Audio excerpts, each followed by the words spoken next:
दोस्तों, आज की दो ऐसी घटनाएं घटी है देश में, यूँ कहें कि ऐसी बात हुई है जिससे पूरे राजनीति को शर्मसार करने का इससे बड़ा कोई उदाहरण नहीं हो सकता है कि आज अखिलेश यादव जी जयप्रकाश नारायण जी का जन्मदिन पर श्रद्धांजलि देने के लिए जा रहे थे और उन्हें के रास्ते में टीन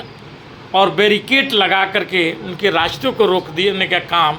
ये भाजपा का डबल इंजन की जो सरकार है, योगी का सरकार है, उन्होंने किया है। आपको मालूम होगा कि विगत साल में भी इसी ढंग की कार्य किया गया था ताकि अखिलेश यादव जी जा कर के और माल्यार्पण नहीं कर सके, और इसके लिए जो जयप्रकाश नारायण जी का जहां स्मारक बना हुआ है उसके में ताला मार दिया गया था प्रशासन के द्वारा, यानी जोगी के इशारे पर। और इस तो अखिलेश यादव जी ने दीवार तरफ कर जाकर माल्यार्पण कर किए थे, और इस बार उन्हें इस ढंग से रोका गया है जो कि आप देश में भी देख रहे हैं। लेकिन जब इस संबंध में अधिकारियों से बातचीत किया गया है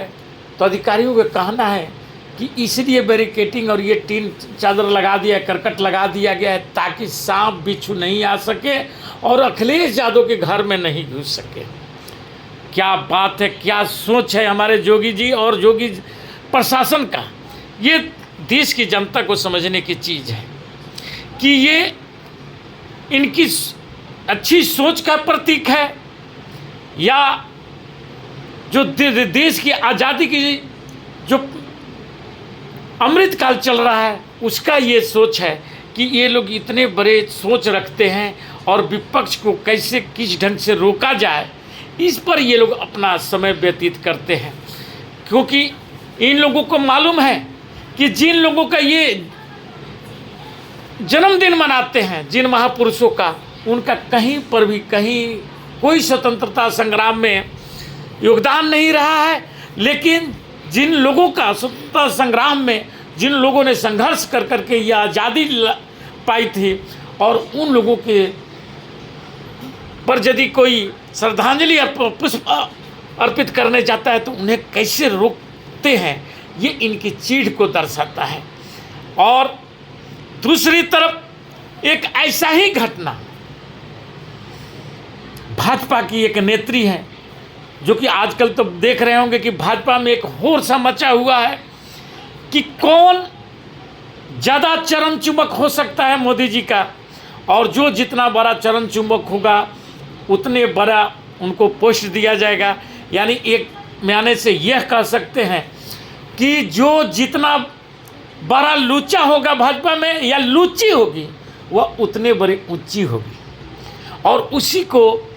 आगे बढ़ाते हुए पहले तो स्मृति ईरानी जी थी, लेकिन संयोग से इस बार लोकसभा में वह हार गई है। लेकिन अब उनकी स्थान लेने के लिए एक तरफ कंगना रनावत होर में शामिल है तो दूसरी तरफ भारतीय समाज में और भारतीय संसद के इतिहास में सुप्रसिद्ध संसद के अवार्ड भी मिला था सुषमा स्वराज की, उनकी बेटी है बांसुरी स्वराज। उन्होंने तो आज हद ही पार कर दी है। उन्होंने पता नहीं इन लोगों के कहाँ से ऐसे वक्तव्य मिल जाता है, कहाँ से ये लोग ये पढ़ लेते हैं या कौन जा कर के इन लोगों को बोल देता है, ये भी समझने की चीज़ है। और उन्होंने कहा है कि विपक्ष के लोग चाहते हैं कि एलओपी का जो सीट है, लीडर ऑफ अपोजिशन का जो सीट है वह रोटेशन में होना चाहिए। जब अभी राहुल गांधी जी बने हैं तो कल अखिलेश यादव जी को बनना चाहिए, अखिलेश यादव जी के बाद में उद्धव ठाकरे जी को बनना चाहिए, और अहम तमाम जो इंडिया गठबंधन के नेता हैं उन तमाम लोगों को बनना चाहिए। तो क्या मैं पूछना चाहता हूँ बांसुरी स्वराज जी से कि क्या ऐसा एनडीए में भी ऐसा रोटेशन बना है क्या बांसुरी जी, कि अभी तत्काल प्रधानमंत्री मोदी जी हैं, कल नीतीश कुमार को बनाएंगे, परसों चंद्रबाबू नायडू को बनाएंगे, यानी नानी को बनाएंगे। ऐसा अगर उन लोगों में नीति बना हो तो अगर वो प्रचारित करती, बतलाती, तो देश की जनता को भी ये बात समझ में आता। लेकिन ये सोचने की बात है, देश को सोचने की ज़रूरत है कि ये लोग किस ढंग से देश के विपक्ष के नेताओं के साथ में नफरत की ये लोग सोच रखते हैं। जो सोच ये लोग जनता के साथ में रखते हैं, वही सोच इनकी उजागर होती है। और ये लोग हमेशा इसी ढंग के अनर्गल बयाने दे करके, जैसे आप देखे होंगे कि जब योगी जी पर मुख्यमंत्री की कुर्सी पर बैठे थे, तो क्योंकि अखिलेश यादव उस कुर्सी से उतरे थे और योगी जी उस कुर्सी पर आए थे, तो उस कुर्सी को गंगाजल से धुला करके, यानी इन लोगों को इतना ओबीसी एससी एसटी से इतना इन लोगों का नफरत है कि उस कुर्सी को धुलाया गया था और तब जाकर के योगी जी उस कुर्सी पर बैठे थे। दूसरी तरफ ये लोग बोलते हैं कि हम लोग सबसे बड़ा शुभचिंतक है, हमारा प्रधानमंत्री ओबीसी है। लेकिन ये कौन नहीं देश व्यक्ति जानता है कि ये प्रधानमंत्री ओबीसी से नहीं, बल्कि ज़बरदस्ती ओबीसी में घुसपैठिया बने हुए प्रधानमंत्री नरेंद्र दास मोदी जी है। जो ये लोग बोलते हैं कि बांग्लादेशी घुसपैठिया, ये बांग्लादेश या कहीं घुसपैठिया नहीं, तमाम ये घुसपैठिया ये भाजपा में भरे पड़े हैं। और उसी कड़ी का एक घुसपैठिया मोदी जी भी है, जो ओबीसी में घुसपैठिया बन करके खड़े हैं और ओबीसी के नाम पर वोट और ओबीसी एससी एसटी को लड़ा करके, जो कि हरियाणा के चुनाव में या अन्य चुनावों में भी आप देखते हैं कि ये लोग कैसे कैसे गेम करते हैं। और इस ढंग की ये लोग लोगों में नफरत फैला करके और वोट प्राप्त करते हैं। और एन प्रकरण जो आकी वाकी काम बच जाता है, वह चुनाव आयोग तो इनका अपना घर का है, वह चुनाव एजेंट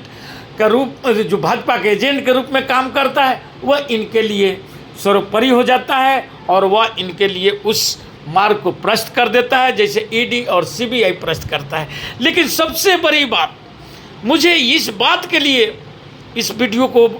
बनाने की आवश्यकता पड़ी कि जब इनकी ये सोच उजागर हुई और जब मुझे भी बहुत से चैनलों से ये ज्ञात हुआ, तो मुझे ये लगा कि ये चीज़ें आप लोगों तक भी, अपने दर्शकों तक पहुंचाना चाहिए। और इसलिए इस वीडियो को मैं अभी बनाया हूं। इसी के साथ मेरा वक्तव्य समाप्त होता है। जय हिंद, जय भारत।